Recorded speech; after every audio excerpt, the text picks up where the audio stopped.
사람이 늙는 것도 유전자예요? 그렇죠. 그러면 네. 이 노화에 대한 거를 딱 끄집어내면은 궁극적으로는 불멸까지도 노려볼 수 있는 거예요?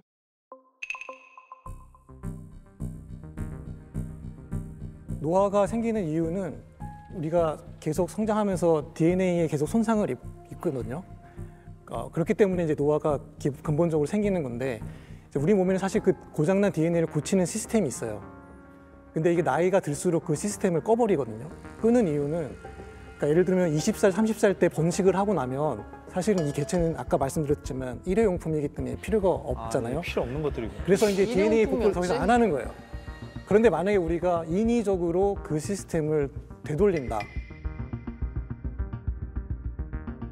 이론적으로는 가능합니다. 너무 무섭다. 얼마든지 맘만 먹으면 그러면 인간의 그런 유전 형질을 싹 다 바꿔가지고 뭔가 새로운 유전 형질을 또 발현시킬 수도 있다는 얘기인 거잖아요. 그렇죠. 왜냐하면 우리가 인간이 거의 대부분의 많은 것들이 유전자로부터 결정이 된다는 걸 알고 있었어요. 우리가 명확히 알고 있는 몇 가지는 요거를 조금 바꿔서 다른 걸 껴놓으면, 레고 블록을 빼서 다른 블록으로 끼면 어떨까? 그런 걸 해본 적이 있어요? 이런 생각을 한 게 바로 유전자 가위라는 기술입니다. 가위요? 가위처럼 레고를 하나 빼는 게? 레고를 잘라서 요거를 다른 걸 갖다 붙이자. 네, 그래서 크리스퍼 캐스9이라는 유전자 가위가 있어요. 이게 3세대 유전자 가위인데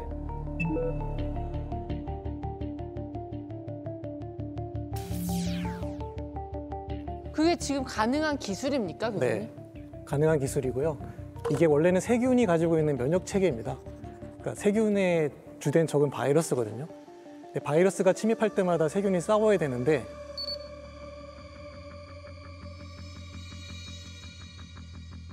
염기 서열을 인식하고 있다가 잘라내는 그 시스템을 세균이 가지고 있었는데 과학자들이 그걸 발견하고 이제 사용하는 거죠. 그래서 그걸 처음 발견한 건 사실은 이제 그 요거트 회사에서 찾게 됐는데, 요거트는 이제 유산균을 많이 키우잖아요. 유산균을 자꾸 공격하면 이제 생산성이 떨어지니까 그런 연구를 하다가 우연히 찾은 거죠. 그거를 우리가 인위적으로 정말 유전자 가위처럼 써보니까 효율이 너무 좋은 거예요. 그거를 이제 인체에 적용을 할 수 있게 됐죠. 당시 과학계에서는 정말 저도 느낌에 이거는 인공지능보다 훨씬 중요한 기술일 수 있다는 생각을 했었고요. 이제는 정말 무서운 세상이 오겠구나, 그런 기억을 했던. 근데 그게 2012년인데 2020년에 노벨상이 주어졌거든요. 그러니까 정말 빠른 속도로 발전하는 분야이기도 합니다.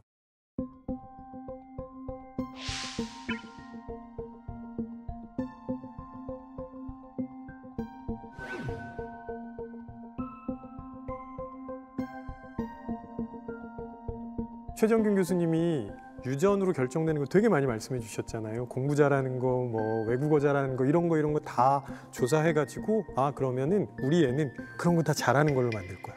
이게 가능해진다는 얘기잖아요. 기술이 어느 정도 확립이 된다면. 그러면 또 어떠한 애들이 태어날 수 있냐면 얘는 전투만 하는 애로, 그리고 얘는 허드렛 일, 이런 일만 하는 애로 만들 거야. 이런 게 가능해질 수도 있다는 거거든요. 아니, 나쁜 목적으로 생각하면 그렇게 특화된 애들도 만들 수 있다는 거죠.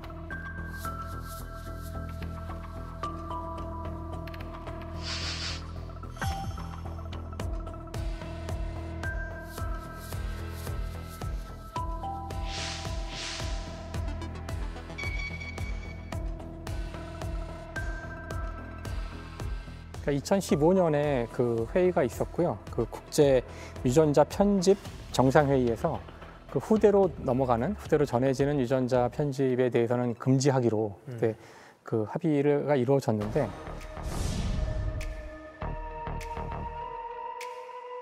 Well, it's an incredibly complex process.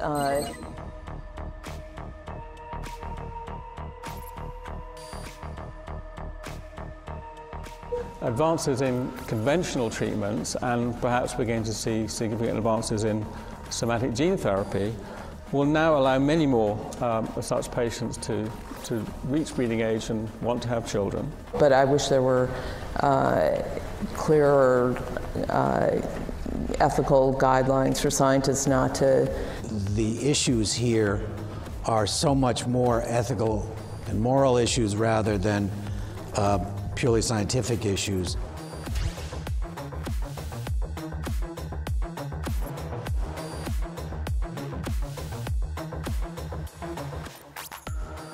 지금 합의된 내용은 내 몸의 질병을 고치기 위해서 유전자를 편집할 수는 있다. 그렇죠. 거기까지는 합의가 됐는데 후대로 전해지는 유전자 편집은 지금까지 엄격히 금지돼 있는 상태인 거잖아요. 이렇게 엄격하게 금지하는 사람들의 그 이유는 뭐라고 얘기를 하나요? 그 이유는 뭐 사실 조금만 생각해보면 이해할 수 있거든요. 예를 들어서 공부를 잘하게 하고 싶다든가 이렇게 편집을 했는데 그 내가 원하는 방향으로 되지 않아서 뭐 기형으로 나온다든가. 이상한, 그렇지. 그러니까 이것이 어떤 영향을 줄지를 현재도 완전히 알고 있지 못하거든요. 그러니까 나는 분명히 공부를 잘하게 하려고만 했는데 엉뚱한 문제가 그 유전자 편집한 것이 끼치게 될 영향을 충분히 알지 못했기 때문에 다른 병을 얻게 된다거나 우리가 완벽하게 아직 그러니까 제어를 하지 못하는 상황이기 때문에 단지 도덕적으로 뭐 하면 안 된다 아니면 더 좋은 아이를 만들기 위해서 하는 건 안 된다 이런 정도 수준이 아니고 아직 기술이 완전하지 않아요. 그러니까 그걸 사람을 상대로 그런 걸 한다는 것 자체가 허용이 안 되는 거죠. 그러니까 지금 사용되고 있는 것은 일단은 치료에 적용이 되는데요. 그 예를 들면은 뭐 근육이 마비돼서 움직일 수 없는 사람들, 근데 거기에 해당되는 유전자가 딱 하나거든요. 그럼 그 경우는 이제 근육에 주사를 통해서 치료를 하죠. 혹은 이제 시력을 잃어가는 경우에 눈에 주사를 해서 치료를 하는 것들은 이미 시중에 약이 나와 있습니다.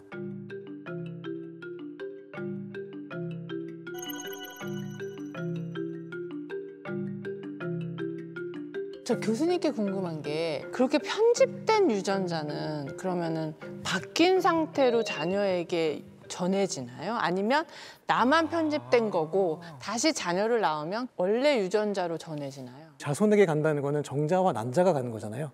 그러니까 몸에다가 주사하는 거는 치료 목적으로 자기만 고쳐지는 거지 다른 몸의 다른 부분에 영향을 받지 않고 정자, 난자, 생식세포에도 영향을 안 받죠.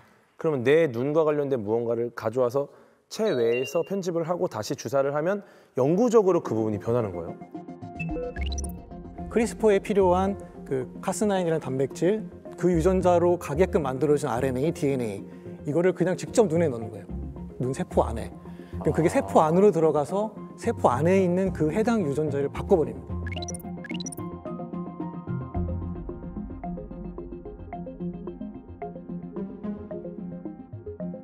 그 바뀐 거는 이 사람이 죽을 때까지는 계속 유지되는 거예요.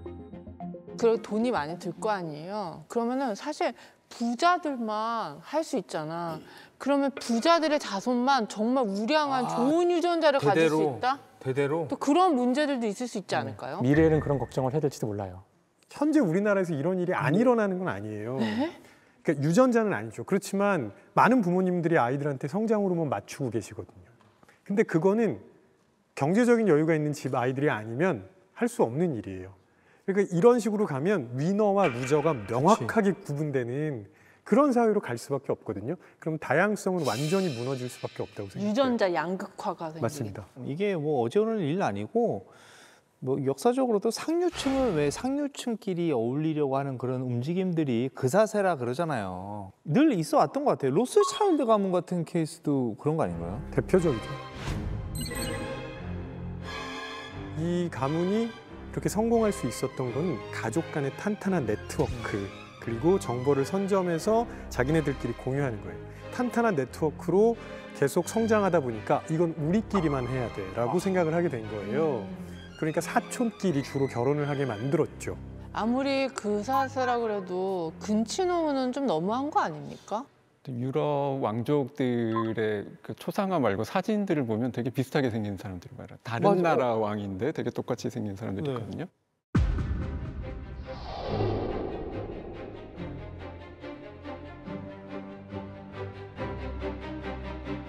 일차 대대전 당시에 영국 왕과 러시아 황제가 똑같이 생겼어요. 아주 가까운 친척까지는 아닌데 정말 서 있는 모습 보면 옷만 다르게 입고 있는 두 사람처럼 보이는. 들어보셨을 텐데 합스부르크 가문이라고 있어요. 네.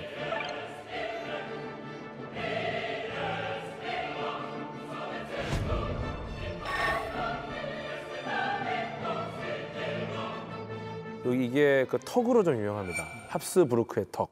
그 벨라스케스가 그린 그림의 시녀들에 나오는 그 어린 소녀의 얼굴이 약간 근친호 때문에 그런 얼굴이다 이런 얘기가 있어요.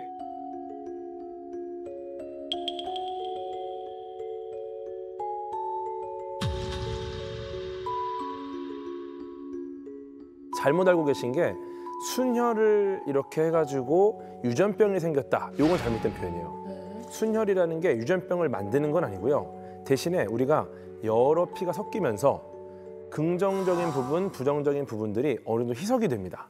그런데 근친혼을 하게 되면은 부정적인 부분도 긍정적인 부분도 계속 누적이 돼서 점점 강화가 돼요.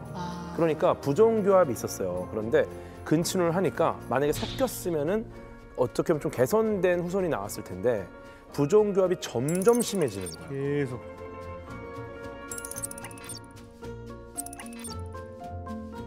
나중에는 뭐 불임까지 오고 정신병까지 오니까 후손을 낳지 못하는 상태가 벌어지죠. 그러니까 그림은 되게 좀 잘 그려준 거래요. 실제로는 아래턱, 위턱이 맞지 않아서 침을 막 줄줄 흘리는 경우도 많았고, 근데 이제 그리면 그렇게 그릴 수가 없으니까 턱이 약간 나오는 거로만 그렸지만 좀 심각했다고 하더라고요. 수첩을 좀 많이 하셨는데. 제가 이거랑 관련해서 최근에 재밌는 걸 봤는데 약간 유전이랑 관련이 없지만 인공지능 요즘 계속 데이터 때문에 그러잖아요. 인공지능이 학습할 때 자기가 생산한 데이터로 학습을 하면 쓰레기 같은 결과가 나온답니다. 외부의 것들을 계속 여기저기서 데이터를 수집해서 넣고 학습을 시켜야 되는데 내가 자가 생산한 데이터를 넣더니 완전 쓰레기가 나온다. 편향돼 버리는 가능성이 높죠. 네. 그래서 다양성 확보가 정말 중요한 그런 사례인 것 같아요. 사실 우리 살면서 유전자 이 말 얼마나 많이 씁니까? 우리 아이들 보면서 야 진짜 내 유전자가 일로 다 갔구나, 흐뭇하구나, 뿌듯하구나 이런 얘기 진짜 많이 했는데 이 유전자가 이렇게 복잡하고 어렵고 철학적인 내용일 거라고는 생각도 못했어요. 그 유전자 치료제를 개발하는 회사들이 이제 아까 말씀드렸던 몇 가지 치료제를 개발을 해서 시중에 출시가 됐거든요. 네. 근데 그 가격이 10억, 20억 이렇습니다.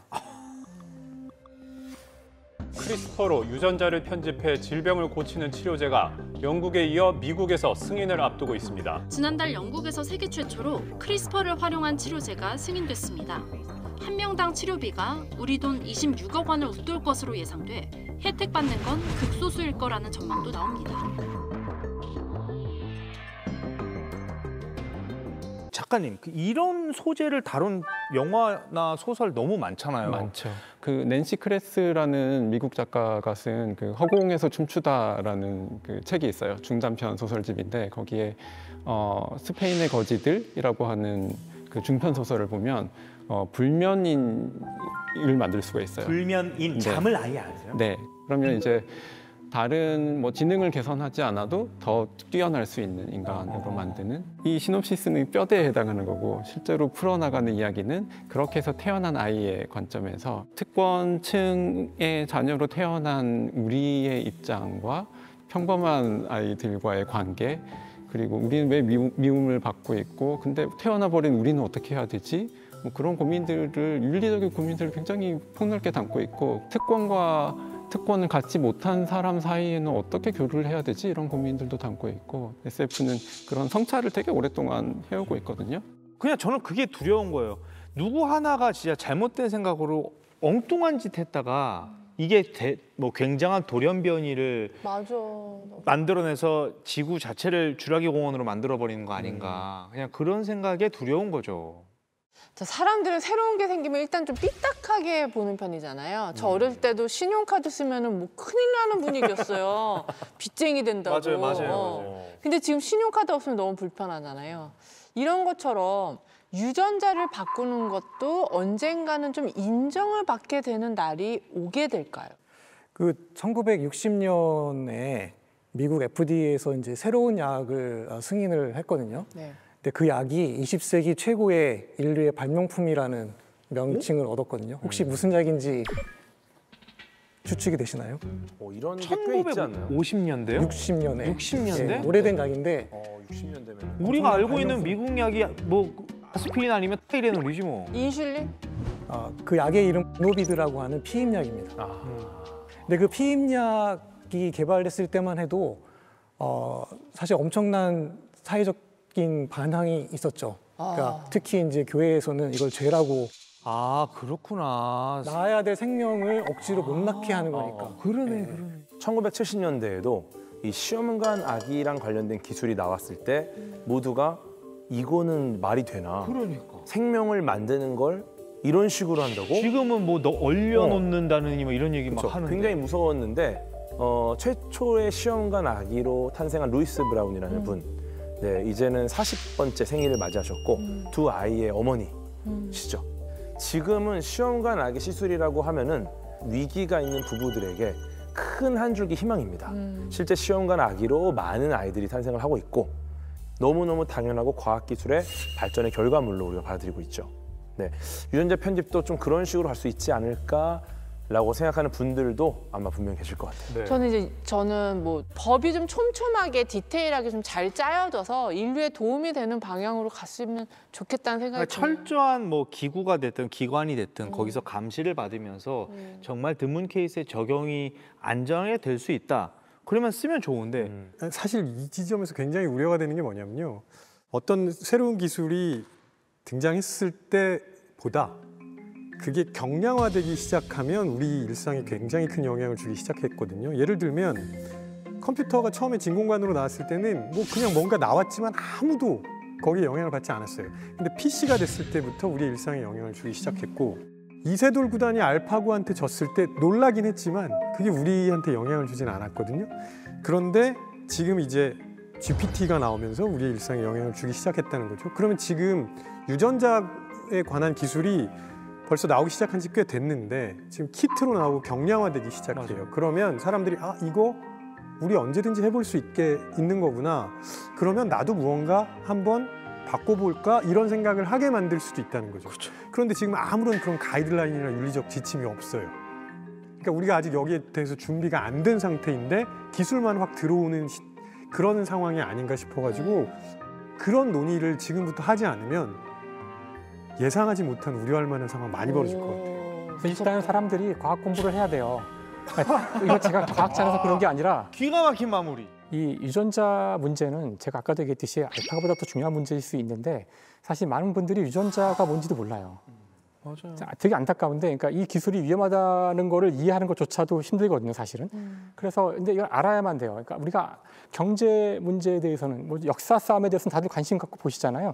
그것만큼이나 중요한 문제인데 사람들은 알지 않고 비판을 하거나 알지 않고 뭔가를 하기를 바라는데 사실 알지 않고는 할 수가 없거든요. 그래서 최소한의 지식이라도 사람들이 알아야지만 이 문제에 대한 것이 옳든 틀리든 자신의 어떤 의견이 생길 거고 그런 의견들을 모두 갖고 있을 때 그걸 모아서 우리가 하나의 정책을 만들 수 있을 텐데 아무도 모르면 말씀하신 것처럼 어떤 정책도 나올 수 없고 어떤 합의도 나올 수 없고 그쵸? 어떤 맞아요. 윤리적인 판단도 나올 수 없어요. 그냥 계속 모르는 상태로 가다가 큰 사건을 겪은 다음에야 이제 허둥지둥 될 텐데 그러니까 지금은 크리스퍼가 나온 지 벌써 이제 거의 10년이 됐기 때문에 이제는 많은 사람들이 이 문제를 알고 논의하고 어떻게 갈 것인지를 토의해야 하고 있어야 되는 상황이라고 생각해요. 유전자 가위라는 그 기술 자체에 대해서는 너무 좀 뭐 지나친 상상력이나 우려 그런 것들은 사실 잘 일어나지 않습니다. 생각보다 많은 사람들이 양심적이고 또 허첸쿠이만 봐도 벌써 징역 먹었잖아요. 징역 먹고 이제 더 이상 안 하잖아요. 그래서 우리 사회에 서로 견제하고 규제하는 시스템이 잘 돼 있기 때문에 그리고 기술적으로 유전자 바꾸는 게 뭐 엄청 막 이런 괴상한 일은 아니거든요. 저는 좀 더 이게 좀 지식적으로 사회 전반에 좀 퍼져지고 그리고 그 뒤에 있는 사회 근본적인 문제 또 연결을 지어서 좀 해결해 나가면 좋지 않을까 그런 생각을 합니다. 고기의 생명체가 연결돼 있다는 게 되게 오래된 윤리적인 고민이기도 해요. 우리가 원료 차원에서 고기뿐만 아니라 뭐 모피 이런 것도 얻게 되는데 그 과정에서 어떻게 생명을 뺐느냐 이런 게 굉장히 오래된 윤리적 고민이죠. 그렇죠. 사실 고기하고 인간의 관계는 역사가 깊은데요. 인간이 처음 고기를 먹기 시작한 게 한 250만 년 전으로 추정이 된다고 하더라고요. 되게 오래된 거잖아요. 250만 년. 250만 년이요. 그러니까 엄청나게 오래된 것인데, 그러니까 이렇게 길다 보니 마치 그 오래된 연인 사이처럼 수많은 일들이 인간과 고기 사이에 있었다고 하는데 되게 로맨틱하게 표현을 하시네요. 아 점점 문과 성향이 드러나시는 것 같아요. 이러면 곤란해. 네. 그래서 우리 그 과학적 관계에 대해서 한번 이야기를 해보면 재밌을 것 같아요. 근데 사실 그 인간과 동물의 관계가 저희가 지금은 동물을 주로 고기의 관점으로 이제 보는 그런 시각이 좀 많잖아요. 그러니까 물에 사는 동물들을 물고기라고 부르는데 맞아요. 사실 물고기라고 물에 사는 고기란 뜻인데 그렇게 부르면 안 되는 거죠. 그 오로지 고기의 관점으로 세상을 보기가 쉬운데 인간이 동물 가운데 하나였을 때 그때 우리와 동물의 관계는 정말 대등했을 거예요. 우리도 잡아먹히고 잡아먹고 그런 관계였을 건데 어느 시점인가 아마 농경혁명 시점일 텐데 그 시점에 즈음에서 우리가 드디어 동물들을 가축으로 만들기 시작하거든요.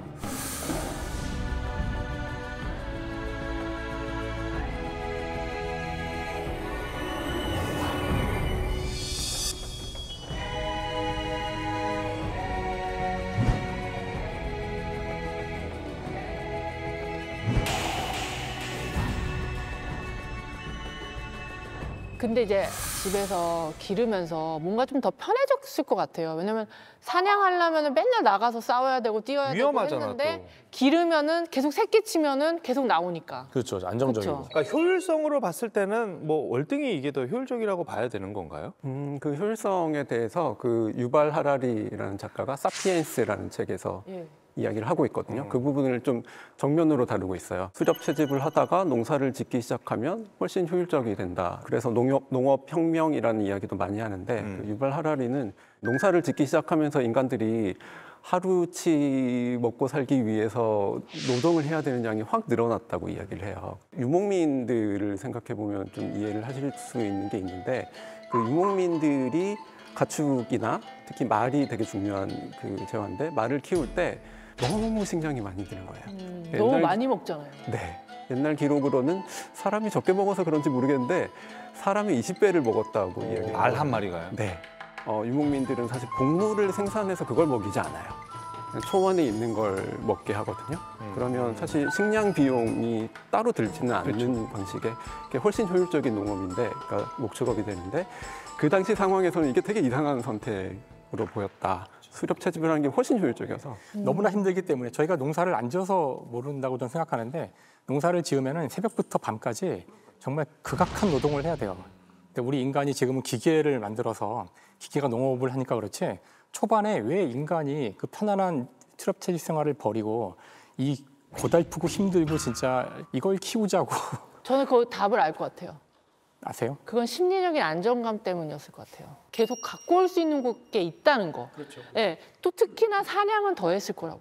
사냥은 나가서 정말 안 힘들게 해야 잡히면 되는데 어떡해. 외양간이 있으면 새끼 낳게 하면 되니까. 근데 초반에는 그렇게 농작물도 그렇고 가축도 그렇고 이렇게 만족할 만한 그런 동물이나 농작물이 아니었거든요. 그래서 농사를 지은다고 해도 충분히 먹을 만한 작물이 나오지도 않았어요. 나올 만큼 되려면 개량을 많이 해서 몇천 년이 지나서야 가능했기 때문에 그래서 지금 그게 미스터리 중에 하나라고 제가 알고 있고요. 농업을 시작할 때 과연 그 어려움을 어떻게 극복했을까. 그래서 몇 가지 이론들이 있는데 제가 보기에 이건 굉장히 그렇단데 한 이론 중에 하나가 초기에 키웠던 작물들이 쌀이나 밀이 아니라 마약이었을 거라는 이론이 있어요. 그걸 먹고 헤어나오지 못해서 이제 마약부터 재배하다가 농경으로 갔을 거다라는 그런 이론도 있고 그다음에 이제 탄수화물 중독. 탄수화물을 먹기 시작하면 그걸 못 떼요, 사람이. 저희 어릴 때 밥 먹었잖아요. 평생 밥 먹고 살아야 되거든요. 끊을 수가 없어서 중독돼가지고 그런 이론들이 있을 정도로 초기에는 이 농경혁명이 잘 이게 진입했을지에 대해서 대단히 회의적인 사람들이 많아요. 수렵 채집이 더 쉬웠다는 거잖아요. 쉬웠다는 거죠. 지천에 널린 게 과일이고 먹으면 되니까. 뛰어다니는 동물이 있는데 굳이 정착을 근데 한 해라도 이게 태풍이 불면 다 날아가거든요. 약간 그 아싸들이 했지 않았을까요? 약간 왜냐면 수렵 채집도 인싸들이 딱 막 쓸고 다닐 거 아니야. 근데 이럴 수도 있을 것 같아. 그 힘 있는 사람들이 다 따는 거야, 동네 그러니까요. 열매를. 네. 그럼 내가 먹을 게 없어지니까. 그러니까. 내 거를 만들려고. 내거 요만한데 숨어서 하다가 요게 좀 잘 되니까 처음엔 힘들었겠지만 좀 안정되지 않았어요. 근데 그런 개념은 신석기 시대 이후의 개념이에요. 국가가 만들어지고 여기다가 이제 벽을 치고 이건 내 거고 식량을 쌓아놓기 시작하면은 이제 그때부터 전쟁이 시작되거든요. 전쟁과 약탈이 시작되는데요. 그러니까 인간이 지금처럼 그 자연의 한계를 뛰어넘을 수 있게 된 것이 이 신석기 혁명의 핵심이지만 어려운 얘기죠. 사실 이게 좋은 건지 나쁜 건지는.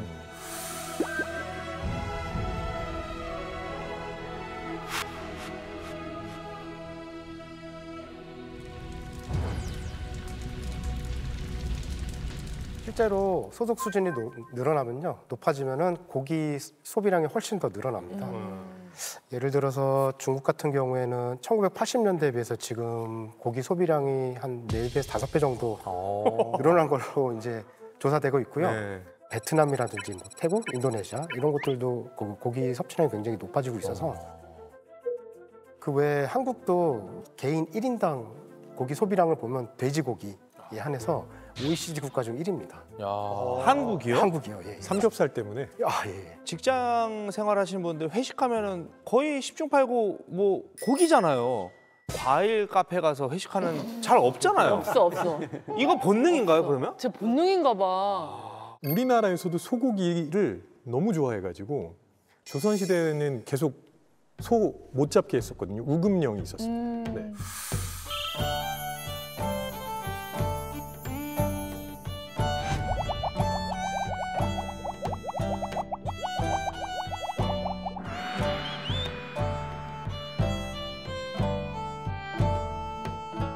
소 잘못 잡으면 귀양보래요. 그럼에도 불구하고 계속 고기를 먹었다는 거죠. 그래서 이제 예를 들면 그냥 농사 짓는 소는 잡으면 안 되니까 다리를 절거나 뭐 이렇게 다친 소는 잡을 수 있었거든요.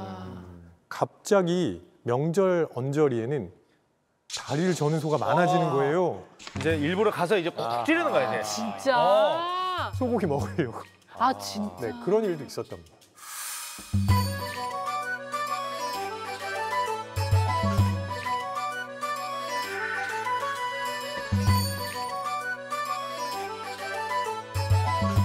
그렇게 귀했던 고기가 흔한 음식이 된 건 언제부터였어요? 사실 확인하면 좀 무시무시한데 사진을 한번 보시죠. 나 안 볼래. 예. 요게 19세기 미국의 시카고의 도축장. 이게 뭐 실제예요? 네. 그림 아니고? 네, 그 유명한 유니언 스톡야드라는 도축장.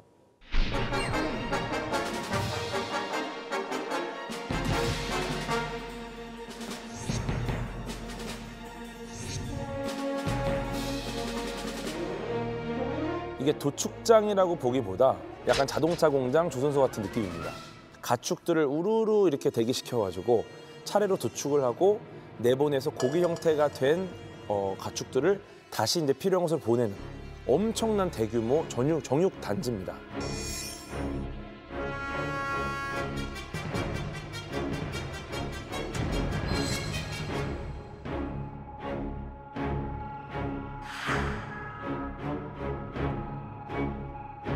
공장식 축산이라는 거, 이것도 참 마음이 무거워요. 맞아요. 항상 인간은 보면 뭔가 본인에게 더 유리한 쪽으로 형태를 바꾸는 약간 그런 이기적인 모습을 늘 보이는 것 같아요. 고기한테까지도 늘 나에게 도움이 되는 형태로 내 곁에 있거라, 약간 그런 본능을 갖고 있는 것 같아요.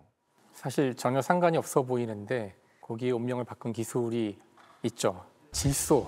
질소요? 질소는 뭐예요? 소예요? 이거 나올까 봐 내가 조마조마했는데. 뭐 칡소, 흑소, 질소 이거예요?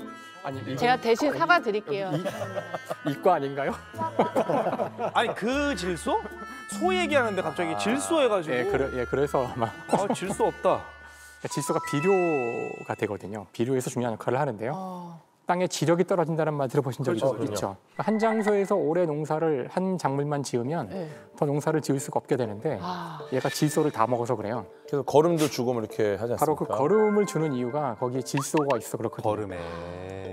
굉장히 똥을 뿌리잖아요. 그러니까 가장 가치 없는 것 중에 생명 물질을 주는 거죠. 근데 한계가 있는 거죠. 그러니까 지금 질소로 비료를 만드는 게 그렇게 대단한 일인 거예요? 대단한 거죠. 엄청 대단한 일이죠. 예를 들어서 이 생명도 원자로 돼 있거든요.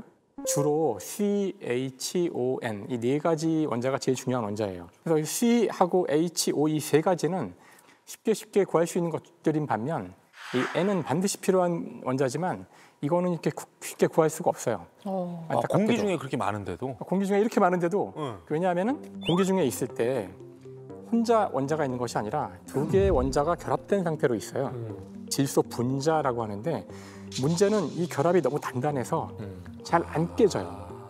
근데 생명체가 이 질소를 사용하려면 이거를 깬 형태가 돼야 되는데 이게 깨진 형태를 고정 질소라 그래요.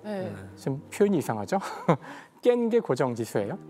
자연 상태에서는 두 가지 방법으로 깰 수 있어요. 번개가 치면서 번개가 지나가는 곳에 있는 공기의 질소들이 깨져요. 또 하나는 뿌리훅 박테리아라 그러는데 그런 종류의 특별한 박테리아 몇 가지가 얘를 깰 수 있어요.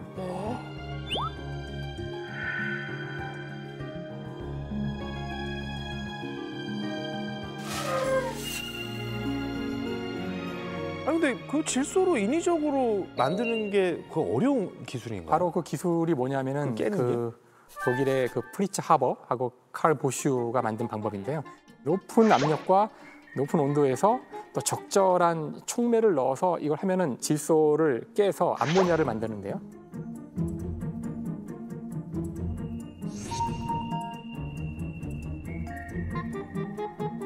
이제 그래서 우리가 이거를 공기의 연금술이라 그래요. 멋있잖아요. 공기로부터 인간의 비료를 만드니까. 그다음 더 중요한 거는 배양육도 보았지만 조금씩 2년 만에 만들어서는 안 돼요. 비료는 그렇죠. 양이 청야에다가 뿌려야 되는 거잖아요. 맞아요. 그러니까 이게 이만한 그 파이프라인으로 콸콸콸콸 암모니아가 쏟아질 정도로 만들어내야 돼요.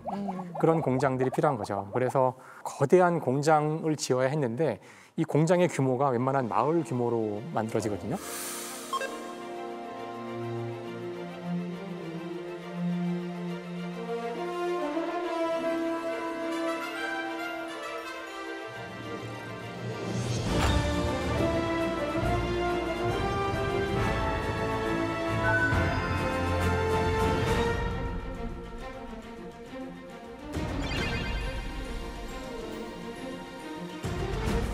질소를 가지고 그렇게 비료를 만들어내는 덕분에 이제 우리가 뭐 곡식 걱정도 덜 할 수 있게 되고 고기 걱정도 덜게 된 거네요. 그렇죠.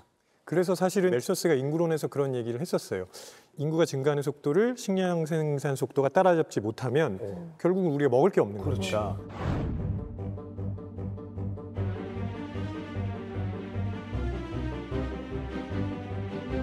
근데 이 예측을 뒤집게 해준 아주 중요한 사건 중에 하나가 질소 비료를 만들게 된 거죠. 대략 계산을 해봐도 현재 인류의 절반이 존재하지 못해요. 못 먹어서? 그 당시에 질소 비료의 그 증가 추세로 쭉 계산을 해보면은 우리가 만들어낼 수 있는 농작물의 총량 가지고 부양할 수 있는 인구의 총 수는 30~40억밖에 안 되거든요. 현재 우리 인류는 80억 가까이 되기 때문에 이 저희 가운데 4명은 존재하지 않을지도 몰라요. 그럼 MC를 나 혼자 볼 수도 있었던 거네. 저쪽 4분은 안 계실지도 몰라요. 질소라는 성분이 어디서 막 계속해서 퐁퐁퐁퐁 솟아나는 게 아니잖아요. 질소는 충분히 많이 있어요. 지구에 충분히 많기 때문에 그 문제는 크게 문제될 것 같지는 않은데 원래 이 지구상의 생명체의 총량은 고정 질소로 정해지게 돼 있는 건데 인간이 그걸 깨고 어떻게 본다면 자연이 허용하는 것 이상의 생명체를 막 만들어내고 있는데요. 항상 그렇듯이 이렇게 우리가 자연을 이렇게 교란하는 것이 뜻하지 않은 위협을 가져올 때가 있기 때문에 그래요. 조금 걱정은 저는 되더라고요. 근데 영양소만 생각하면 콩을 먹어도 되고 두부를 먹어도 되는데 왜 이렇게 사람들은 고기에 집착을 했을까요? 사실 이건 좀 제 생각일 수도 있는데 물론 어딘가에 고기를 좋아하는 DNA도 있겠지만 그런 문화적인 것도 무시할 수 없다고 저는 생각해요. 생일이란 건 아무도 기념하던 날이 아닌데 왕이 생일을 자꾸 기념하니까 이제 일반인들도 태어난 날을 굳이 기억해서 따라한다든가 우리가 하는 많은 것들이 사실은 그 이전에 왕이 하던 것, 귀족이 하던 것, 부르주아가 하던 것, 상류층 이런 사람들이 하는 거를 그냥 모방하는 경우가 많은데요. 그래서 단백질 이런 에너지원만 생각하면 충분히 식물로도 다 섭취할 수 있는데 고기를 먹는 그 상류층의 모습이 계속해서 전해져 온 것이 우리가 고기를 너무나 좋아하는 굉장히 중요한 요소 중에 하나라고 생각하는데 이거 인문학적인 내용일 수도 있는데 비프라는 이름 자체에도 사실 그 역사가 들어있어요. 비프가 프랑스 말이거든요. 영어 아니에요? 프랑스어 잘 못하는데 베프에서 나온 건데 그러니까 원래 소는 카우, 억스, 불 이렇게 불러야 되는데 소고기는 비프인 거예요. 그거 몰랐어? 몰랐어. 그러니까 프랑스어 베프하고 같은 건데 영국을 한때 노르망족이 지배를 했었어요.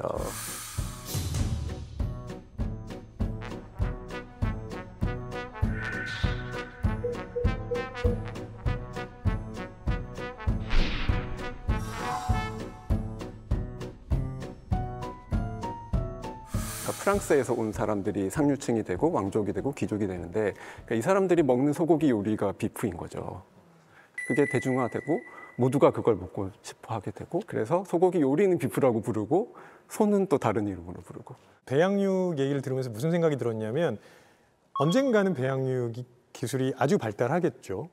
그러면 도축장에서 잡는 소가 오히려 더 귀해질지도 모르겠어요. 그러면 이제는 배양육은 그냥 먹을 수 있는 고기, 도축장에서 잡는 소는 정말 최상위층만 먹을 수 있는 고기가 되지 않을까라는 상상도 해봤거든요. 진짜 그렇게 될 것 같아요. 네, 그럼 이게 또 오히려 또 계층을 나누는 이상한 게 될까 하는 걱정도 동시에 드는데 너무 걱정 안 해도 되는 게 아직까지 넘어야 할 산들이 사실 있는 게 많아요. 왜냐면 고기가 우리가 살 덩어리만 먹는 게 아니라 거기에 떡심도 있고 근막을 찢어내는 그런 쾌감도 있고 닭발, 뼈 발라먹는 맛도 있고 따라갈 부분이 많은데 솔직히 교수님은 연구실에서 만들어낸 고기와 기가 막힌 삼겹살 오늘 뭐가 더 맛있으십니까?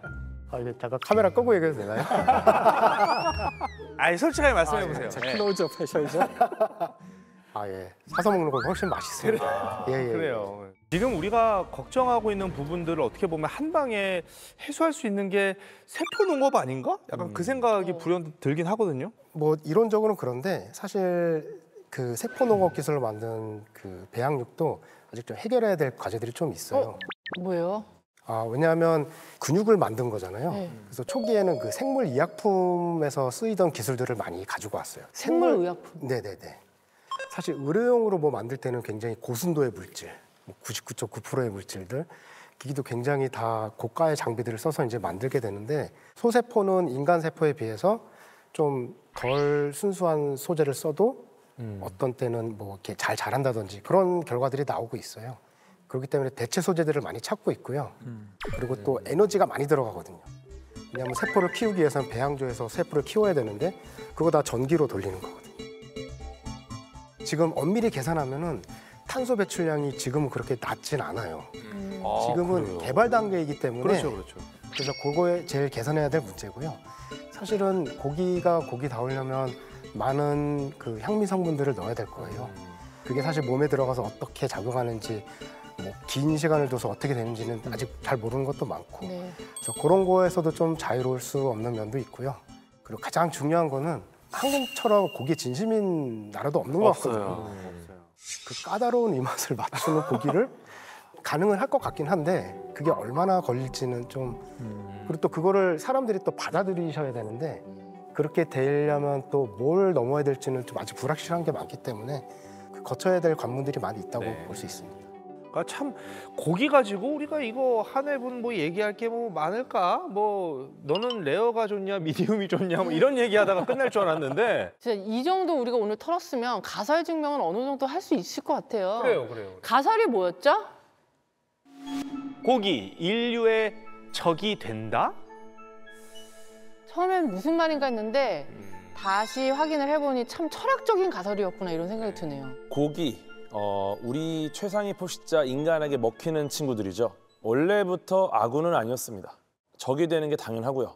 하지만 피해를 주는 적군이 아니라 우리가 잘 지켜내면서 막아내면서 방어전을 할 수 있는 그런 형태의 적이 돼서 꽤 오랜 기간을 인류의 생존만큼 잘 같이 갔으면 좋겠다. 그래요. 이런 생각이 좀 드네요.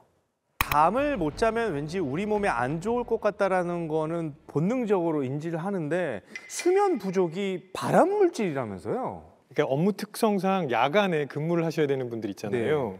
이렇게 야간에 근무하는 거는 국제노동기구랑 국제암연구소가 지정한 2군 발암 물질입니다.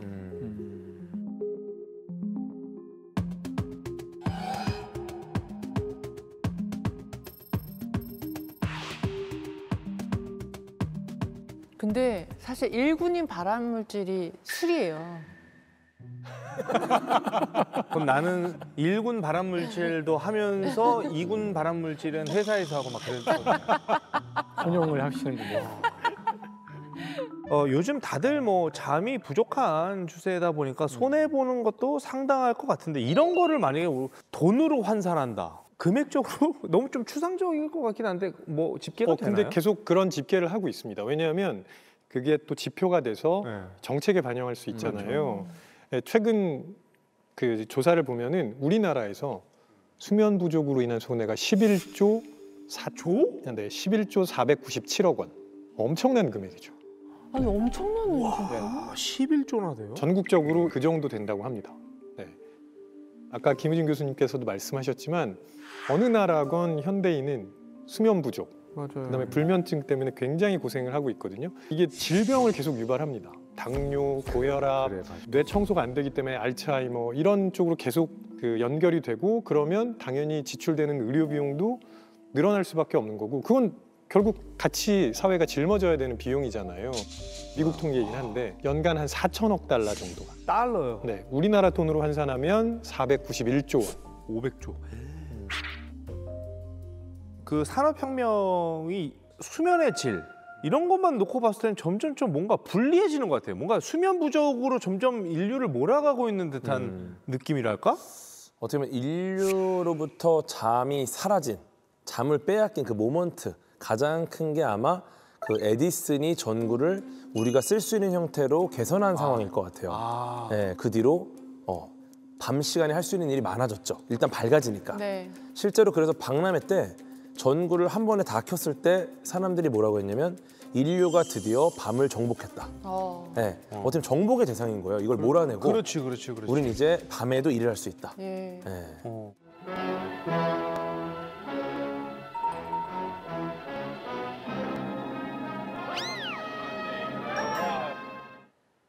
근데 저는 에디슨이 비록 잠은 뺏었을 수 있지만 전 너무 에디슨 씨한테 고마워요. 왜? 왜? 에디슨한테 고마움을 못 느껴? 고마움을 못 느끼는 게 아니라 와, 당연히 진짜. 고맙지. 정환 씨가 돈 버는 거 다 지금 정부에 불 들어와서 버는 거예요. 근데 오늘 주제로만 놓고 봤을 때는 아이, 그렇죠. 에디슨으로 인해서 봤을 땐 그렇죠. 어둠을 정복을 하게 됐지만 뭔가 사람의 3분의 1이 수면인데 거기에 방해를 받는다라는 측면에서는 좀 원망스러운 부분도 있다. 근데 잠을 못 자는 걸 에디슨 책임만으로 돌리는 건 좀 무리가 있을 것 같아요. 불면증으로 오시는 분들 보면은 이 빛 때문에 못 주무시는 분이 있거든요. 핸드폰 같은 거에서 보면 이제 그 빛이 나오면은 우리 안에 그 멜라토닌 분비가 억제가 돼요. 밤에는 멜라토닌이 나와야 되는데 그 빛을 보니까 이제 차단이 되는 거죠. 위성 사진, 밤 야경을 찍은 사진을 보면 우리나라 쪽에 오면은 이제 북한하고 남한하고 이 빛이 달라요. 그렇죠. 우리 쪽이 서울 주변으로 뭐 이 훤하거든요. 네, 그래서 이 빛이 조금 통제가 돼야 된다는 이런 생각들이 있거든요. 빛의 공해라고 그럴 거예요. 그래서 아주 주요한 불면증의 요인 중에 하나가 됩니다. 불면증으로 고생받는 분들이 점점 더 늘고 있는 것도 사실이에요. 성인의 뭐 50% 이상이 불면증을 앓거나 앓은 경험이 있다. 그 중에서 한 10%는 굉장히 심한 수면 장애를 갖고 있다.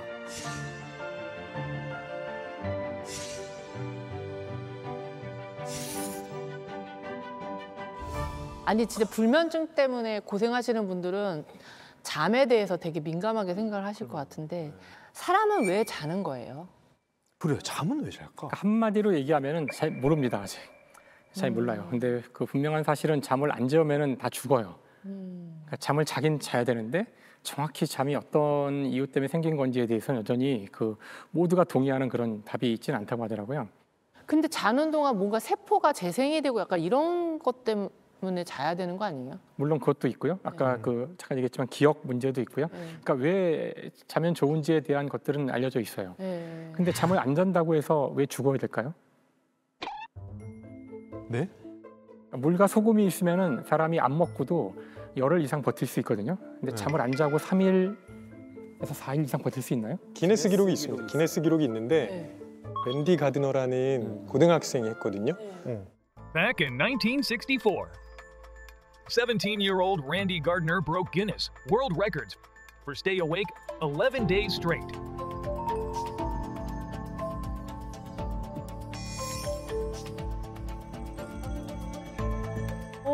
그리고 죽었어요? 아니요. 그 랜디 가드너는 11일 정도 앉았을 때는 자기가 도전을 이어갈지 아닐지를 판단할 수 없을 정도였어요. 그래서 굉장히 위험하다고 생각해서 기네스 기록위원회에서 도전을 중단시켜버린 거예요.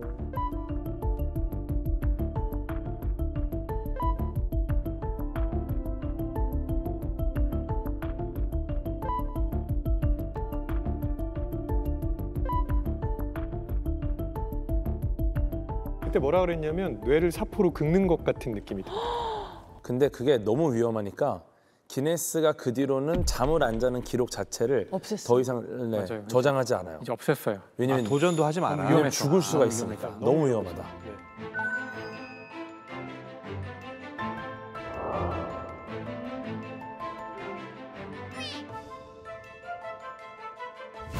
모두가 잔다는 것은 곤충도 자고 새도 자고 고래도 자고 다 자는데 그들의 잠을 자는 패턴이 똑같지 않거든요. 그 사람의 뇌는 당연히 잘 때는 좌뇌와 우뇌가 동시에 자거든요. 네. 하지만 어떤 동물들은 이거를 반씩 잘 수가 있어요. 반씩. 누가 그래요? 그 고래도 그렇고 새도 그런데요. 새의 경우 아주 재밌는 걸 볼 수가 있는데 그 원래 이 시각은 뇌랑 반대로 연결이 돼 있어요. 그래서 좌뇌가 잘 때 오른쪽 눈을 감고 왼쪽 눈은 뜨고 있어요.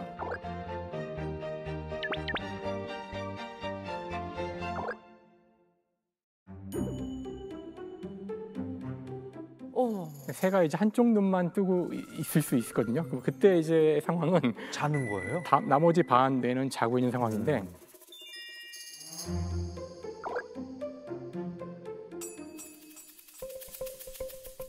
그래서 이렇게 나뭇가지 같은데 새들이 쫘라락 앉아 있을 때가 있는데 그때 어떻게 잠을 자냐면은 맨 끝에 있는 두 마리 새는 한쪽 눈을 감고 오른쪽 끝에 새는 이렇게 하고 있고 왼쪽 끝에 새는 이렇게 하고 있고요. 가운데 새들은 다 두 눈을 감고 우와. 자고 있어요. 불침번 서는 거네 양쪽에서. 그러니까 불침번을 이렇게 아주 효과적으로 설 수 있는 떠야 거죠. 되는 거예요, 한쪽은 이렇게 이 배치에서. 그렇죠, 그렇죠. 여기서 이렇게 뜨시고 이렇게 떠야 되고요. 근데 제가 더 웃겼던 거는 이게 계속 그러고 있으면은 이 오른쪽 끝에 있는 새는 결국 한쪽 뇌는 못 자잖아요. 그렇죠. 그러니까 눈을 바꿔야 되잖아요. 네. 그럼 어떻게 하냐면은 잘 바꿔요? 둘이 방향을 싹 바꿔요. 이렇게. 뒤로 돌아요. 뒤로 돌아서? 뒤로 돌아서 다시 눈을 바꿔서 잔다고 하더라고요. 너무 가운데들은 양심 없는 거 아니에요? 그거 아마 돌아가면서 자겠어요. 교대를 해주겠죠. 교대를 하긴 해요. 그래서 이 잠을 잔다는 것이 그 인간만 우리가 알고 있어 그렇지만 굉장히 다양한 형태의 하루 주기 생활 리듬을 모든 동물들이 갖고 있다는 거죠. 그래서 뭔가 여기에는 중요한 이유가 있을 텐데 안타깝지만 질문에 대한 답은 현재 잘 모른답니다. 그렇게 해서 잠에 들었어요. 그럼 약간 모드가 잠자는 모드로 갔다가 다시 깨는 모드로 전환을 하는 거. 그거는 뭐 그것도 본능적으로 그냥 세팅이 그렇게 돼 있는 건가요? 우리 안에 이제 생체 시계가 있다는 게 이미 밝혀졌죠. 자고 깨고 이게 24시간 주기로 반복이 되죠.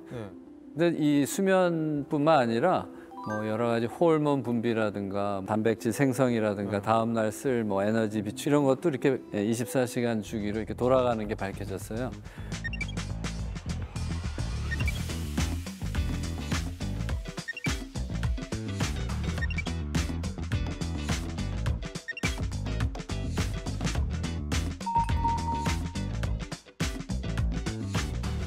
어떻게 알았냐면 이제 동굴 같은 데다가 이제 외부 자극을 다 차단하고 이렇게 들어가서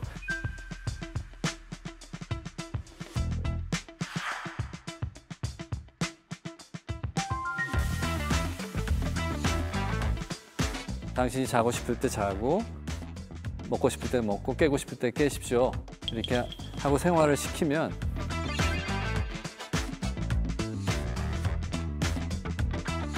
나중에 이렇게 재보면 한 24.2시간, 24.5시간 이런 거죠. 사실 2017년에 그 제프리 홀, 그다음에 마이클 로시바시, 그다음에 마이클 영 세 사람이 우리 몸에 있는 생체 시계의 원리를 밝혀서 노벨상을 받았는데요.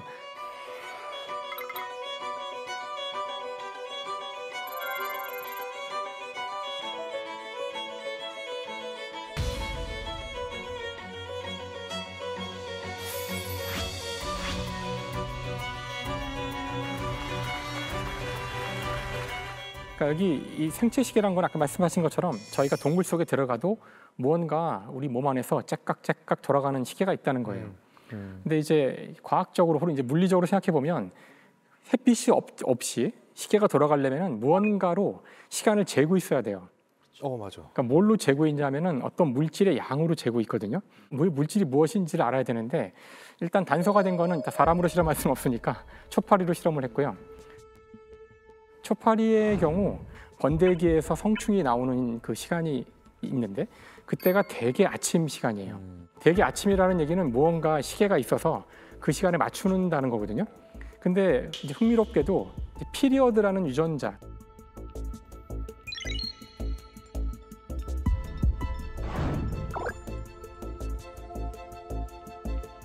그 유전자에 문제가 생기면 초파리가 그 우화되는 시간이 막 뒤죽박죽이 돼요. 그래서 분명히 이 유전자가 시계와 관련이 있는 거란 걸 안 다음에 이제 이걸 연구한 건데 결국은 유전자라는 건 저희가 지지난 시간에 배웠지만 단백질을 만드는 거거든요. 그래서 유전자가 발현을 하여 단백질을 차곡차곡 만들어내면 그 단백질의 양이 결국은 시간을 재는 거예요. 근데 양이 끝없이 늘어나기만 하면 시계가 될 수 없잖아요. 늘어났다 줄었다 해야 되는데 흥미롭게도 이 단백질이 늘어나면 이 단백질과 다른 단백질이 결합하여 이 유전자의 발현을 억제하는 작용이 있어요. 그래서 이게 늘어나면 결국은 얘를 또 줄여서 이게 줄어들면 늘어나고 이런 식으로 몇 가지 유전자와 단백질이 서로 상호작용하면서 계속 끝없는 이런 주기를 만들어내요. 외부의 어떤 자극이 없이도. 그래서 이 전체 메커니즘을 밝힌 공로로 초파리를 통해서. 초파리를 통해서. 근데 초파리라고 해서 어떻게 이거 가지고 뭐 중요할까 하실지 모르지만 모든 생명체는 많은 걸 공유하고 있거든요. 그래서 이 메커니즘은 다 공통이에요. 그래서 이걸 밝힌 공로로 노벨상을 받았죠.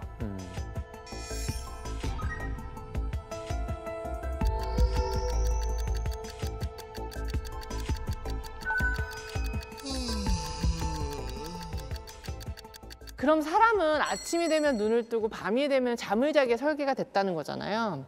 아침잠이 유독 많은 사람이 있습니다. 그건 어떻게 된 건가요? 사실은 생체 시계가 사람마다 달라요. 아침형 인간도 있고요. 저녁형 인간도 있습니다. 그리고 이거는 상당히 유전적인 영향을 많이 받는 부분입니다. 근데 아침형 인간의 우리 사회의 시스템이 맞춰져 있다 보니까 저녁형 인간이 조금 힘들어요. 그래서 자기와 맞지 않는 사이클에다가 자꾸 맞추려고 하니까 불면증이 생기는 분들도 많은 거죠. 그러면 저녁형 인간이 다른 나라로 가서 그 시차가 바뀌어서 네. 그 나라는 아침이야. 그럼 거기로 이민 가서 살면은 완전 딱 적응하겠네요. 아니요, 거기 또 저녁형 인간으로 살아갑니다. 거기서도. 진짜? 네. 왜요? 빛이 들어오면은 다시 맞춰요. 다시 맞춰요. 태양을 받아서 같이. 그럼 나 시차 때문에 지금 정신 못 차리고 있는 거 약간 그럴 필요 없는 거네요? 그냥 정신 못 차리시는 거예요. 그러니까 정확한 타이밍에 빛을 보셔야 돼요. 그거였네. 그쵸. 오늘의 이제 가설이 아까 잠에도 이제 가격이 있다 그거였잖아요. 아침형 수면 그리고 저녁형 수면에 따라 매겨지는 뭐 가격도 다 다르다고 얘기를 할 수가 있는 건가요? 누가 더 뛰어나다? 뭐 연구를 하긴 했다는데 저녁형, 그러니까 보통 우리가 올빼미족이라고 하잖아요. 네네네. 그 사람들이 그 아침형 인간보다는 인지 기능이 좀 더 뛰어나다는, 뛰어나요? 네, 뛰어나다는 그런 결과가 있다는데 워낙 이런 결과들이 이렇게 그렇죠. 이렇게 딱 부러지게 답을 주지 사람을 대상으로 한 실험들은 사실 명확하게 정하기 어려운데. 그렇지. 근데 뭐 저녁형이 조금 더 인지 기능이 뛰어나다라는 이야기 때문에 뭐 그 뒤로 나온 게 아침형 인간이 저녁형 인간보다 나은 것은 먼저 일어나서 잘난 척하는 것밖에 없다. 뭐 그런 얘기도 있어요.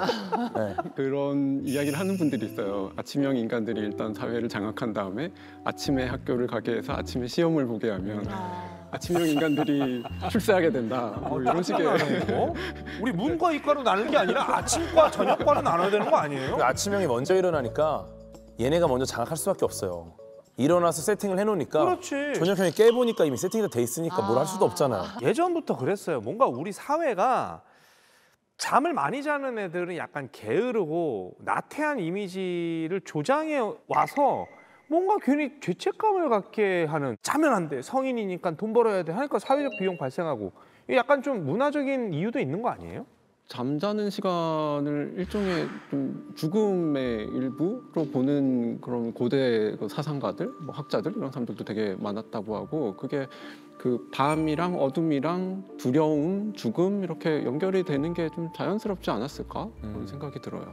실제로 그리스 신화 보면 비슷한 얘기가 나옵니다. 그러니까 그리스 신화에 잠의 신이 누구냐면 힘누스거든요. 힘누스는 어디에 사냐면 빛이 들어오지 않는 동굴에 살고요. 그 동굴 주위로는 망각의 강인 레테가 흐르고 있습니다. 네, 그 얘기는 뭐냐면 우리가 자면 모든 걸 잊게 해준다. 이게 사실 죽음이랑 연결되는 듯한 느낌이 들잖아요. 그걸 보여주는 게 뭐냐면 힘누스의 형이 있어요. 죽음의 신인 타나토스입니다. 그러니까 자는 건 죽는 거 아니냐라고 생각했던 그런 맥락일 수 있어요. 네. 그러면은 어둠, 밤, 잠, 죽음 넷이 한 가족인 거예요? 맞습니다. 너무 무서워. 아니 정확해요. 왜냐면 망각의 강 나오고 막. 이 힘누스의 아버지가 어둠의 신이고 힘누스의 엄마가 밤의 신입니다. 세계관 미쳤다. 미쳤다 진짜. 세계관 희한하게 짰네. 여기 이제 화면에 보시면 네. 그림이 자고 보이시죠? 있네. 여기 지금 힙누스랑 타나토스가 있어요. 힙누스가 누굴까요? 힘누스. 저는 좀 어두운 게 아무래도 죽음 같아. 죽음. 아니 나는 여기 하얀 사람이 돌아가신 것 같은데 저 안쪽은 그냥 약간 입 벌릴라 그러잖아요. 자는 거. 지하철에서 적는 사람 얼굴이잖아요. 앞에 있는 사람이 힙노스고요. 아, 뒤에 그래요? 어두운 쪽이 궤도님 말씀하신 죽음이죠. 것처럼 죽음의 그러니까요. 신 네, 타나토스라고 합니다. 근데 더 재밌는 거는 저 잠의 신 손에 보면은 꽃이 하나 있어요. 예. 네. 꽃 있어요. 저 꽃은 무슨 꽃일까요? 저거 그거 아니에요? 그냥 국화? 저 꽃은 양귀비라고 합니다. 양귀비. 느낌이 딱 오시죠? 그러니까 몰핀 같은 거. 그렇죠. 양귀비가 저게 아편을 만드는 거잖아요. 그렇죠. 저게 이제 옛날에는 그게 진통제로 썼다고 하더라고요. 네. 그러니까 저게 진통제라는 게 잠이 오게도 할 수 있는 거기 때문에. 근데 왜 이름이 몰핀일까? 몰빵 아니 뭐. 잠깐. 아 죄송해요. 아, 죄송한 게 아니라요. 죄송한 게 아니라 너무 같은 생각을 하고 있어요. 같은 생각을. 뭔가 그 몰핀이라는 이름은 바로 모르페우스가 꿈의 신이에요. 원래 꿈과 잠은 같이 가는 거니까. 아 그렇지. 네, 그렇게 해서 그리스 이름이 신화에서 유래된 거구나. 네, 그렇게 다 연결되어 있는 거라고 하더라고요. 자, 위고땡, 오잼땡 얘기가 이제 네네. 나왔는데 어떻게 생겼는지 실물이 궁금합니다. 저기 사진 보이시죠? 저게 뭐예요? 주사예요? 주사입니다, 주사. 그러니까 먹는 약 아니고 주사로 나와 있고요. 이게 이제 피하 주사여가지고 주사지만 바늘을 보시면 바늘이 굉장히 가늘고 얇아가지고 그래서 배에 있는 이제 피하 지방 같은 데다 집에서 본인 스스로 이제 주사할 수 있도록 그렇게 설계돼 있어요. 그래서 따끔한 정도지 통증이 그렇게 막 심하진 않아요. 약사님께서 비만 치료제가 지금 미국의 슈퍼스타라는 표현까지 쓰셨는데 기존의 약들이랑 어떻게 다른 거죠? 엄청난 차이가 있어요. 근데 이제 이게 뭐가 다르냐? 굉장히 극적인 체중 감량 효과가 있는데 기존에 체중 쪽에 제일 효과적인 약이라고 하는 게 7, 8% 정도밖에 못 빼줘요. 그런데 이제 이 약은 평균적으로 체중의 15%를 평균적으로? 평균이 그런 거고 사실 체중 막 100kg 넘는 이런 분들은 막 20kg, 25kg 이렇게 빠지는 분들까지 나오는 거예요. 그리고 이게 사실 또 한 가지 다른 거는 투약, 약을 쓰는 방법도 기존 약들하고 좀 다른데요. 기존의 약들은 사실 매일같이 약을 써야지 되는 그런 부담이 있었는데 이제 새로 나온 약은 굉장히 간편해요. 일주일에 한 번만 쓰면 되거든요. 주사를 매일 맞으면 부담이 되는데 일주일에 한 번 그냥 따끔한 그 정도야, 그런 정도면 뭐. 좀 할만하다는 거죠. 네. 그 다이어트 약들 보면 뭐 지방 태우는 약도 있고 아예 식욕이 없게 만드는 약도 있고 종류가 되게 다양한데 이 약은 어떤 원리로 살을 빼주나요? 여기 GLP-1이라는 이 포만감을 주는 호르몬이 있는데 네. 이게 쉽게 말해서 밥을 먹으면 이게 딱 생겨요. 네. 그러면은 이제 그만 먹어도 되겠다라는 네. 감각을 만들어 주는 거죠. 네네. 네, 그런데 이게 금방 사라집니다. 네. 금방 사라지는데 이거를 생각보다 오래 지속시키는 거예요. 그러니까 포만감이라는 게 왜냐면 포만감을 딱 있는데 조금 있다가 또 배고픈 경우 있어요. 네. 근데 이거를 지속시켜 주니까 포만감이 오래 가는 거죠. 아니 나는 근데 궁금한 게 아까 그 뭐 GLP-1 네. 그 포만감을 느끼게 하는 호르몬 그게 이제 뭐가 음식이 뭐 몸에 들어가야 나오는 거 아니에요? 네, 먹고 이제 어느 정도 그러니까. 차야. 근데 아예 그 먹질 않고 그럼 이것만 맞는다고 해서 GLP-1이 나오나요? 그게 없던 GLP-1이 생기는 거예요? 아니면 원리가 어떻게 되는 거예요, 그게? 그러니까 우리 몸속에서 GLP-1이라는 거는 사실 장에서 분비되는 호르몬이에요. 네. 원래 음식을 먹어야 그리고 음식이 저 밑에 장까지 내려가야 그제서야 분비가 되고 재밌고 신기한 내용이 뭐냐 하면 네. 이 약을 썼더니 뇌 시상하부라는 데 가가지고 거기에서 포만감하고 관련된 신경을 자극하는데 이게 알고 보니까 이제 그 신경이 두 가지인데요. 네. 한 종류는 뭐냐면 음식을 먹기도 전에 배가 부르게 하는 그런 신경이 있고 또 하나는 음식을 먹었을 때 거기에 대한 반응으로 배가 부르게 해주는 신경이 있는데 이 약을 쓰면 보기만 해도 배가 부르게 만들어주는 그쪽 신경이 활성화가 된다는 거죠.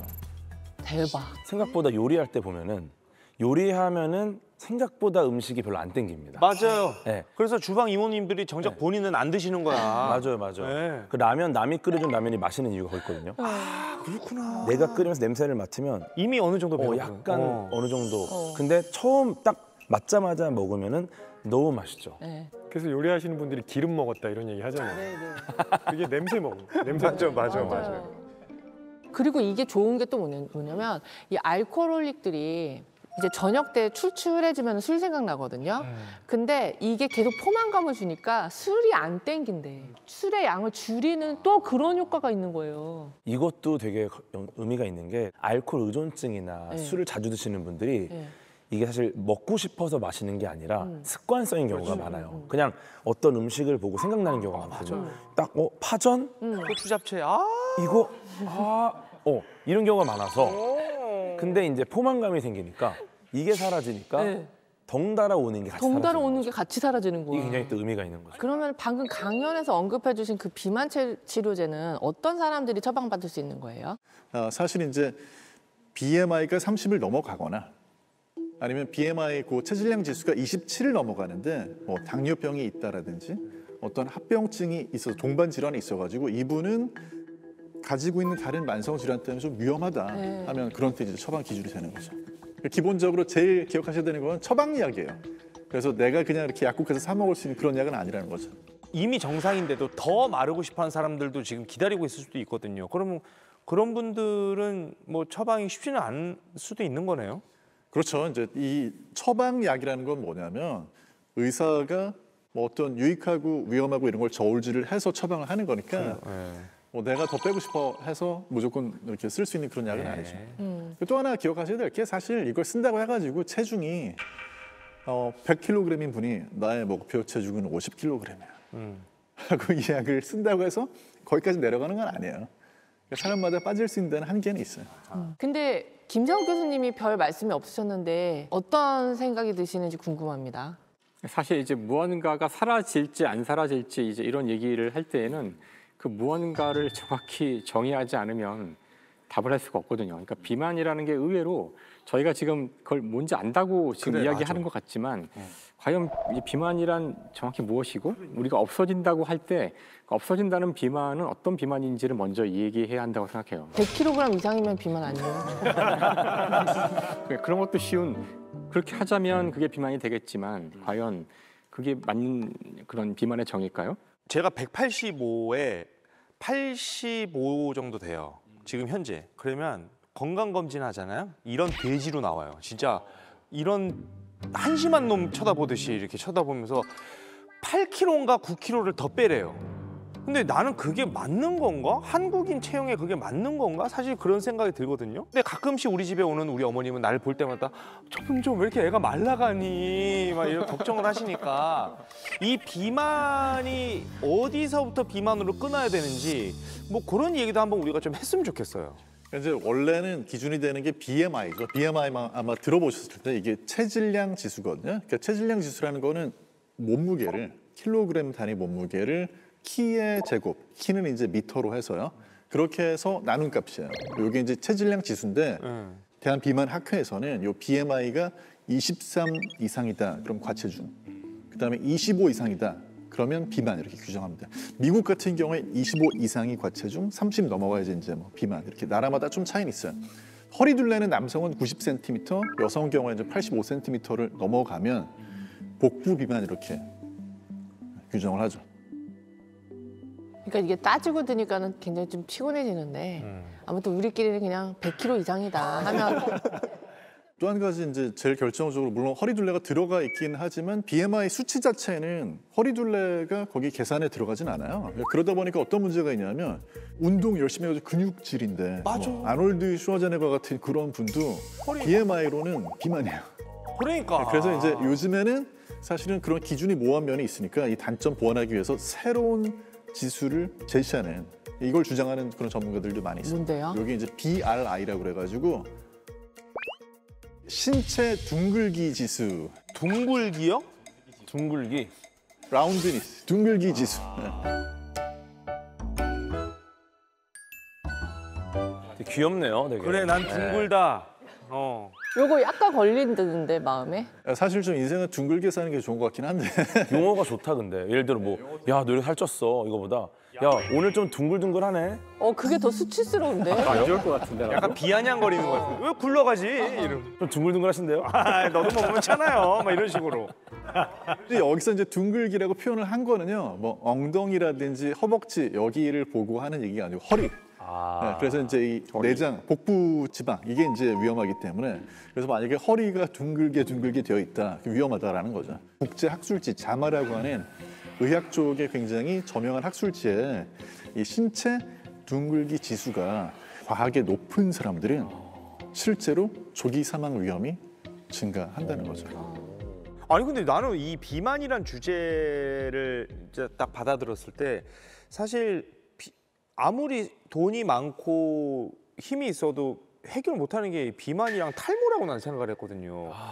근데 진짜 이 10년 안에 비만이 사라진다? 그러면 이거는 인류 역사상 너무 큰 발자취가 아닌가. 이거 기술 개발하신 분 노벨상 받아야 될 것 같아. 그러니까 줘야 되는 거 아닙니까, 교수님? 그럴 거라고 생각합니다. 근데 이게 원래 갑자기 태어난 게 아니고 원래 있던 거를 다른 목적으로 지금 사용하는 거거든요. 그러니까 원래 비만 치료제로 개발된 게 아니라 당뇨 치료제였는데 이게 부작용이 오히려 긍정적으로 작용한. 그게 잠깐만. 우리가 얘기하는 게 이게 비만 치료제잖아요.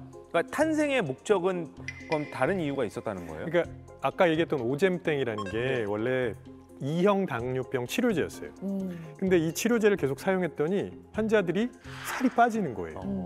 그런 부작용이 있었다는 거죠. 네. 그래서 이게 도대체 왜 그러지 하고 자세하게 살펴봤더니 그 주성분이 세마글루타이드. 그래서 이걸 가지고 약을 만들어 보면 되겠구나 해서 탄생한 약인 거죠. 근데 이런 말 있잖아요. 맛있게 먹으면 0칼로리.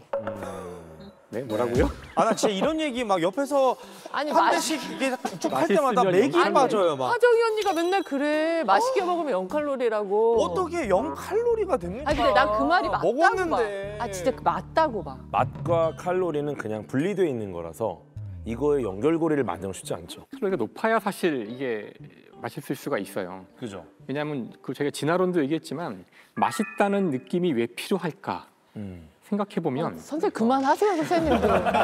선생님들이 그만하세요. 그걸 자꾸 먹게 하려는 목적으로 생긴 그런 느낌일 거라고요. 이게 생존입니다. 그러니까 그게 왜 자꾸 먹게 만들어야 되냐면은 칼로리가 높아서 에너지를 보충할 수 있으니까 맛있게 느끼도록 되었기 때문에. 다 생존이에요. 단맛. 맛있다라는 기분이 드는 건 칼로리가 있기 때문이죠. 얘기가 별로 안 통하네요. 예. 사람의 마음을 좀 들여다봐야 되는 문제네. 이거 진짜 맛있게 먹고 살 안 찐 적 많거든요. 예. 아니 실제로 맛있으면 0칼로리를 지지하는 연구 결과가 있어요. 이거 봐, 있다니까. 0은 아닐 겁니다. 있을 줄 알았어. 어떻게 0이 됩니까? 그러니까 0이냐 아니냐가 중요한 게 아니라 즐겁게 먹으면 영향을 덜 주는 거냐 이게 중요한 거잖아요. 그렇죠. 그렇죠. 그래요. 실제로 그렇다는 연구 결과가 있습니다. 진짜요? 네, 예일대학교의 크럼 교수가 한 연구인데요. 실험 대상자들한테 금식하고 전날 밤에 금식을 하고 아침 8시에 실험실에 오라고 했습니다. 그다음에 380칼로리짜리 밀크쉐이크를 마시게 했어요. 근데 처음에 왔을 때는 거기에다 뭐라고 붙였냐면 입안의 호사, 당신이 누려야 할 쾌락. 이렇게 라벨을 딱 붙여놓은 거예요. 그러니까 이거 먹으면 칼로리가 진짜 막 엄청나다는 그런 얘기잖아요. 그걸 먹게 했었고요. 일주일 후에 다시 오라고 했을 때는 건강 쉐이크 이런 식으로 붙여놨다는 거죠.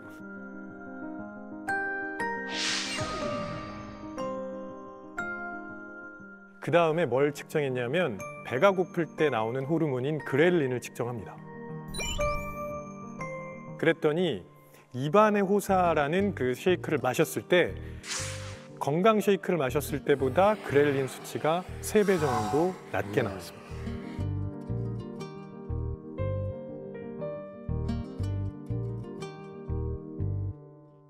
그래서 어떤 생각을 가지고 먹느냐는 굉장히 중요해요. 즐겁게 먹는 게 그래서 중요한 겁니다. 무슨 얘기냐면 결국은 우리가 어떻게 생각하느냐에 따라서 우리의 신체가 만들어내는 호르몬 반응도 달라질 수 있다는 거죠.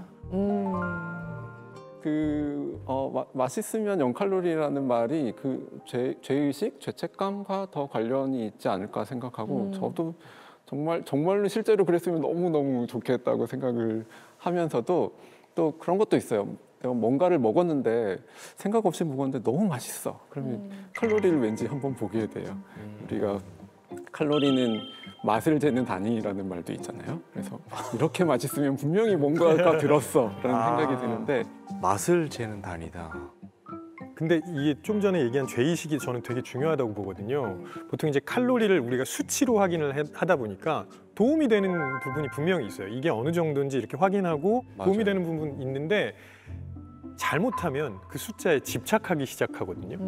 그래서 폭식증 같은 섭식장애를 겪는 분들이 이 칼로리로 표시되는 숫자에 너무 집착을 하는 거예요. 그게 상당히 큰 부작용이죠. 그래서 그 수치 보면서 아 내가 이 정도 먹으면 안 되는데 자꾸 죄책감 가지고 죄의식 느끼니까 폭식하고 다 구토하고 이런 게 반복이 되기도 합니다. 칼로리 자체가 사실 다이어트하는 분들한테도 정말 좀 도움이 안 되는 잘못된 정보가 그 안에 들어있는 게 우리가 칼로리를 얘기를 할 때는 뭐 이렇게 물을 끓이는 그런 걸로 환산을 하는 거기 때문에 쉽게 얘기해서 우리 몸으로 소화 흡수되는 거에 대한 고려가 전혀 없어요. 그러니까 우리가 생각하기에는 예를 들어서 흰 빵으로 100칼로리를 먹었을 때하고 아몬드로 100칼로리를 먹었을 때 똑같은 양이 우리 몸으로 흡수돼서 들어올 거라고 생각하지만 사실은 흰빵 같은 경우는 또는 뭐 주스 같은 경우는 거의 완벽하게 소흡수 되는 거고 잘 들어오죠. 예, 아몬드 같은 경우는 뭐 이렇게 꼭꼭 씹어 먹지 않는 이상은 심지어 꼭꼭 씹어 먹어도 이게 그 안에 들어있는 모든 영양소가 다 소화 흡수될 수는 없거든요. 근데 이런 것들은 사실 사람마다 좀 차이가 있을 거고 계산하기도 복잡하기 때문에 식품에 표시되어 있는 그 칼로리 열량 표시는 사실은 부정확해요. 아니 근데 그거는 있죠. 그렇게 뭐 빵과 아몬드처럼 종이 다른 거 말고 같은 종이어도 콜라랑 콜라 제로랑 카땡이랑 카땡 라이트랑 그거는 같은 맥주여도 칼로리 적은 거 먹는 게 그래도 일단 유리한 건 있는 거죠. 맥주일 때는 알코올 칼로리가 가장 크기 때문에 거의 큰 차이는 아니고요. 다 소주 소용없어요? 맥주는 술이기 때문에 어떻게 할 수 없고 음료 같은 경우는 확실히 칼로리 차이는 있죠. 같은 종류에 있을 때. 당 그 자체가 들어있는 걸 먹는 것과 이제 제로 칼로리 음료를 먹는 거는 예를 들어 당 그 자체가 들어있는 거는 한 캔을 완전히 없애는데 고층 건물 계단을 몇 번을 왕복해야 됩니다. 근데 제로 음료는 한 5계단 정도 올라가면 사라져요. 진짜요? 그 정도로 차이가 커요.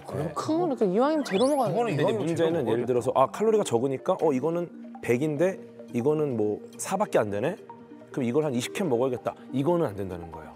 칼로리가 적다고 많이 마시는 건 안 좋지만 약간의 대체는 좀 유리한 부분이 있죠. 근데 제가 지금 이런 얘기 들으니까 지금 문득 떠오른 아이디어가 제가 식품회사를 하니까 그러니까 0칼로리 음식을 개발해볼까? 제로 김치 나오면은 끝납니다. 제로 김치? 홍진경의 제로 김치. 그게 무슨 맛일까요? 그냥 지기김치 먹으면 안 돼요. 일단 김치 맛은 안 나요. 아니면 제로 식품을 개발하는 거야. 물은 제로잖아요. 네. 물을 얼려. 네. 제로 아이스크림 있잖아요. 그래서. 오 진짜? 제로 아이스크림이 실제 아이스크림보다 더 달아요. 심지어.